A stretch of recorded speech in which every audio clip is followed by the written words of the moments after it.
Another day, another basketball stories na naman ang pagkukwentuhan natin. At ngayon nga ay pag-uusapan natin ang balitang dirty player para nga na po si Draymond Green at ang balitang bagong tutulong na nga na po ngayon sa Los Angeles Lakers. Natulungan nga po ni Draymond Green ang Golden State Warriors na ma-upset ang Houston Rockets kahapon sa kadalang game gamit ang kanyang depensa at ilang mga crucial basket sa huling mga minuto ng kanilang laban. Pero sa kabila nga po ng ginawa niyang ito ay marami para naman nga po mga fans ang nagalit sa kanya ngayon. Gayong ibinabalik na naman nga po nito ang kanyang pagiging dirty player sa loob ng court.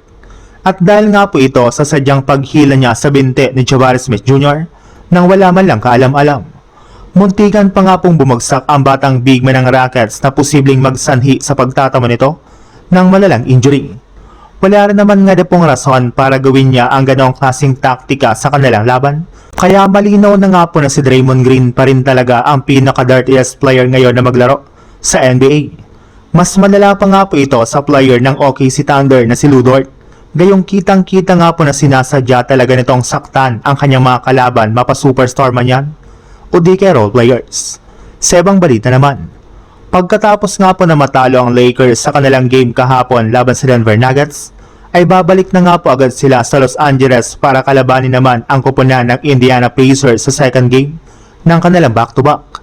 At bago pa man nga po magsimula ang kanilang laro, ay inanunsyo na nga po na nakalista na bilang questionable ang kanilang mga player na sina LeBron James na nagtamo pa lang ng injury sa kanyang siko, at si DeAndre Ayton naman na may tinatamo ngayong injury sa kanyang tuhod na siyang rason bakit 5 minutes lang siyang nakapaglaro laban sa Denver Nuggets.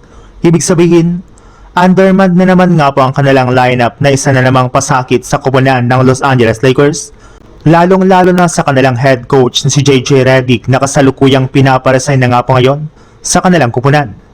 Mas mabuti nga na po kung kukuha sila ng bagong head coach na tutulong sa kanilang team next season, kagaya na lang ni Mike Malone.